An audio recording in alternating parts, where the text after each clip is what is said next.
In this video, we'll show you how to change the rear brake rotors and pads on your Ford F-150. You can find them on CarParts.com via the link in the description. For safety reasons, we strongly suggest watching our video on how to jack your Ford F-150 safely.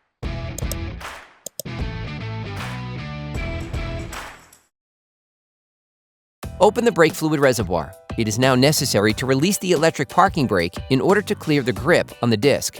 There is a manufacturer procedure for this vehicle. Turn the ignition on.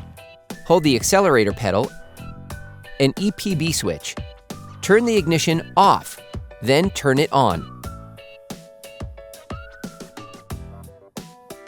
Turn the ignition off and release the EPB switch. With a ratchet and a 13mm socket, unscrew the slide pins. You can use a 17mm wrench to prevent the bolts from rotating. Finish unscrewing by hand. Tip: attach a piece of electrical cable or a hook to the subframe. Remove the caliper. You can now hang it to the previously installed hook.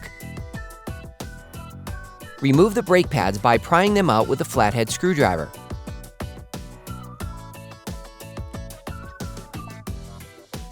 For great content, our best price, and fast shipping, download the CarParts.com app now. Then remove the anti-rattle clips.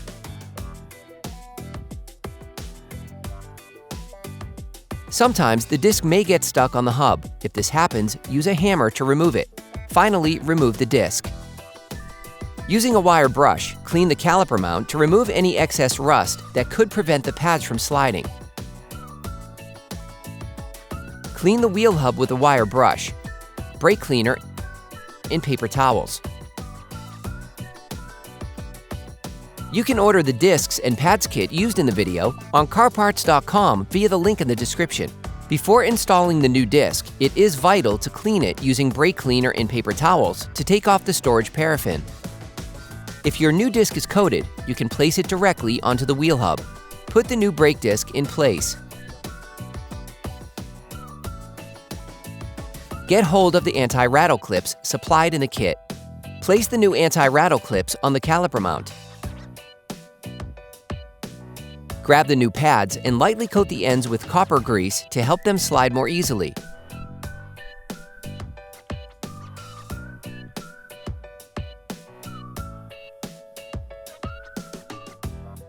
Insert the new pads into the caliper mount by sliding them in.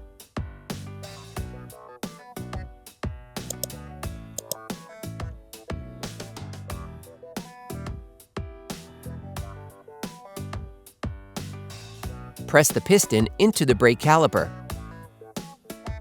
For this operation, it is essential to have a brake windback tool, a special tool that allows you to push the piston back, making it easier to put the caliper back in place. As the piston enters the brake caliper, brake fluid will flow back into the brake fluid reservoir.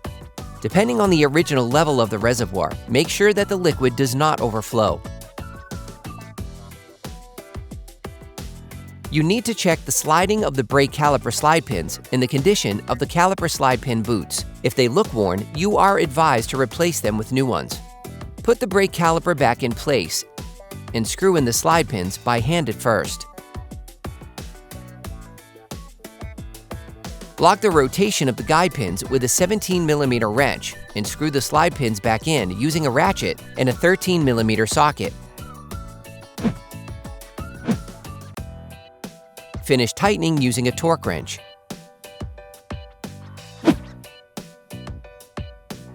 Don't forget to remove the cable that you used to hold the caliper. It is now necessary to reactivate the electric parking brake. Turn the ignition on. Hold the accelerator pedal and EPB switch. Turn the ignition off while holding the pedal and the EPB switch. Turn the ignition on, waiting 5 seconds. Release the accelerator pedal and EPB switch. Clean the disc with brake cleaner and a cloth to remove the grease from the new pads. You can now repeat the same process on the other side. Then you will be able to put the wheels back on your vehicle. Put your truck back on the ground before properly fixing the wheels in place. Don't forget to screw the brake fluid cap back on before starting the truck. Try to drive smoothly and avoid sudden braking for the first 30 miles or so to avoid glazing the new pads. Operation complete. Quality parts, priced right.